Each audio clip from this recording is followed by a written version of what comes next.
So as if the Apple product line wasn't already confusing enough as it was, in November 2015 the company introduced the Apple iPad Pro, a 12.9-inch behemoth of a tablet. And it was very powerful, by far the most powerful tablet Apple had ever launched, 4GB of RAM, an Apple A9X processor, and it also had the highest resolution display on a portable Apple device. So here are my thoughts on the rather controversial piece of kit 6 months after its launch. First things first, the iPad Pro is a really slick machine. It's thin, it's very light, and because of that, even though it's actually significantly larger in terms of area than most full-size tablets, it doesn't actually feel it. It can fit in all the same places that those can, and so to be honest, I'd say it classes in the same level of portability as those. The display quality is also fantastic. It's got a resolution of 2048 by 2732, creating that infamous Apple Retina display quality. The colours are far from the most saturated I've ever seen though. They don't exactly jump out and punch you in the face like, for example, they might do on the Galaxy S7, but at the same time Apple has just gone for a more neutral colour palette, which is equally as acceptable. Unfortunately though, as well as being one of its greatest strengths, the display is also one of the tablet's greatest weaknesses. There is just too much space on the display, and that would be fine if Apple actually allowed you to take advantage of it, but in a lot of situations it really is just wasted, and in fact actually detracts from the experience. You'll find in a lot of menus you're navigating, in one instance your finger will be in the top right, then it'll be on the bottom left, and then the top left, and all of a sudden you realise that actually this feels like a mobile operating system designed for a 4-inch screen that's just been scaled up very poorly. Even 6 months down the line, the iPad Pro is one of the fastest tablets you can buy on the market. With the A9X processor having almost double the GPU horsepower of the A9 processor, which is pretty powerful in itself, this thing can run games well.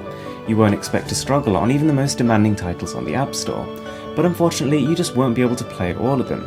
Some of them are upscaled very badly, and others are just unsupported. The speakers are something else. I mean, in all the time I've used them, I've never really grown used to them or accepted them. They always seem to surprise me, whether it's listening to music or games or sound effects, or whatever you're actually doing, whatever media you're consuming on the tablet, they're amazing. They're very bassy, they're very detailed, and the fact that they're coming from 4 different directions makes it a really immersive experience. As far as the camera goes, there's nothing too much to say about it. While it does have basically the best camera available on an Apple tablet, it's still, it's pretty mediocre by today's sort of smartphone standards. It doesn't shoot particularly detailed or interesting photos. Now the Apple Pencil is a really interesting one. I didn't actually buy it at launch, I bought it about 3 months down the line, and I've had kind of mixed opinions of it. In some applications, for example intense 3D visualizing, it's extremely useful. In fact, you can barely live without it. It does, unlike a lot of smartphone styluses, offer a lot more detail and precision than your fingers alone. But the thing is, 99% of iOS has basically been designed for people with chubby fingers. So there's basically no extra benefit for using something that's as precise as a pen. It doesn't really help you in games or navigating the UI. So unless you need it for those specific application uses, it's a pretty pointless tool. A quite confusing oversight is that there's no place to actually store the Apple Pencil inside the iPad. So basically, unless you have a third-party case, you have to basically keep it in your pocket. When it comes to battery life, Apple seems to have developed a reputation to be able to deliver on its promises. It promised 10 hours with the iPad Pro, and it delivered. And to be honest, it's quite impressive considering the huge power-sapping display and the powerful components. So guys, after having owned the iPad Pro for nearly 6 months, I'm going to conclude this video by saying that it's an impressive piece of hardware. The screen is amazing. The speakers are unlike anything I've ever really experienced on a tablet. And the huge processing power basically lets you run, in a lot of cases, desktop class applications. But unfortunately, I just think Apple could do a lot more when it comes to software.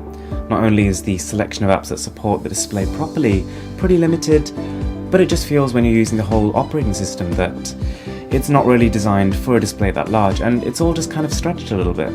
So whilst there is fantastic potential here for a plus-size tablet, being able to take it wherever you can take a 10-inch tablet, but just have more productivity and a more immersive experience while doing so, unfortunately I just think this time it's not been implemented perfectly. But I would definitely say that the iPad Pro is one to keep an eye on, because the future generations could be amazing. Thanks for watching, I'm Mrwhosetheboss. If you enjoyed this video, I would really appreciate it if you slap that subscribe button. It would mean the world to me. I'll see you next time.